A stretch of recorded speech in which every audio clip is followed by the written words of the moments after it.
ប៉ាម៉ាក់ជាច្រើនតែងតែបារម្ភពីសុខភាពរបស់កូនតូចជាពិសេសនៅពេលដែលកូនៗនៅសាឈឺញឹកញាប់សម្ភារៈប្រើប្រាស់ជាច្រើនដូចជាដបទឹកដោះគោប្រដាប់ផ្ដាក្មេងលេងក៏អាចជាមូលហេតុដែលនាំឲ្យកូនៗរបស់លោកអ្នកឆ្លងមេរោគសូមណែនាំទូសម្ងួតនិងសម្លាប់មេរោគ Henim UV Smart Flex ដែលជាម៉ូដែលចុងក្រោយអាចសម្លាប់មេរោគបានដល់ទៅ 99% ដែលមានមុខងារប្រើប្រាស់ជាច្រើនរួមមានដូចជា Auto UV Turbo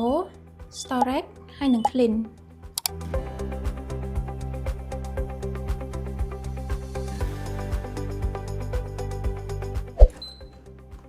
តែខាងក្នុងធំទូលាយអាចដាក់សម្ភារៈបានច្រើនដូចជាប្រភេទដបចានសម្ភារៈប្រើប្រាស់របស់របរកូនលេងជាដើម